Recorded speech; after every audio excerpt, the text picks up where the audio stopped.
Hello and welcome to yet another video of Cornerstones of Math. Today I present you this really simple problem about polyhedra.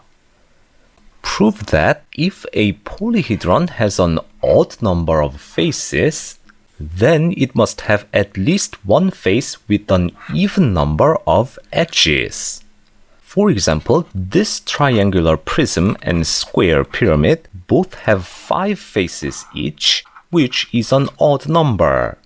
Then you can always find a face that has an even number of edges, like these shown in the figure.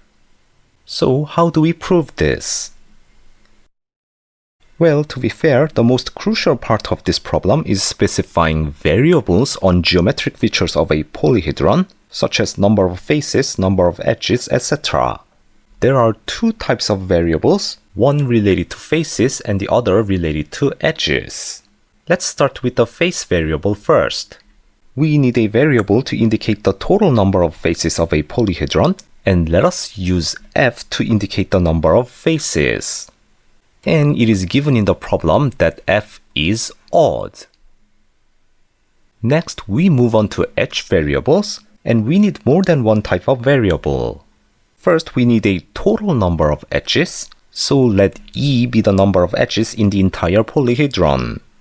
Next, we need variables for the number of edges on each face of a polyhedron.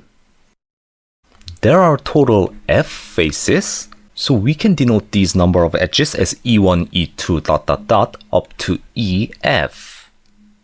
Now we have to set up some relation between these variables, and for that, let us think about this.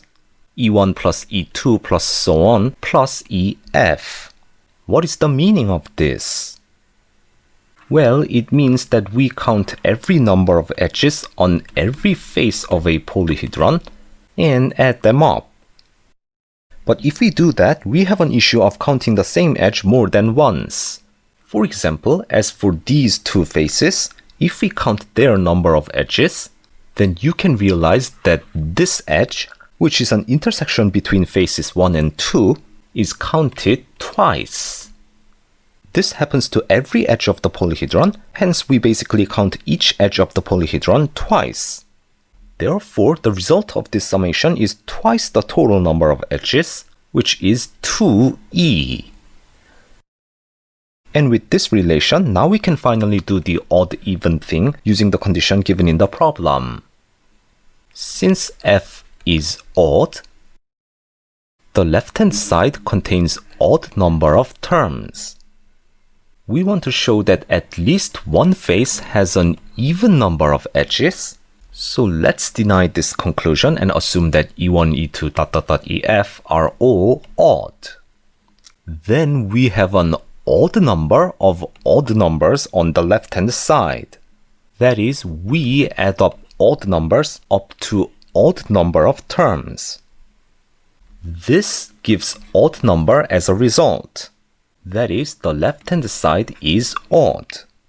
And this odd number is equal to 2e, which is an even number, which is a contradiction. Therefore, we have the conclusion that at least one of e1, e2, ... ef must be even. That is, at least one face must have even number of edges, and that concludes the proof. And that's all for today's video. Thank you for watching. Please don't forget to hit that like and subscribe buttons if you enjoyed this video, and I will see you in another video.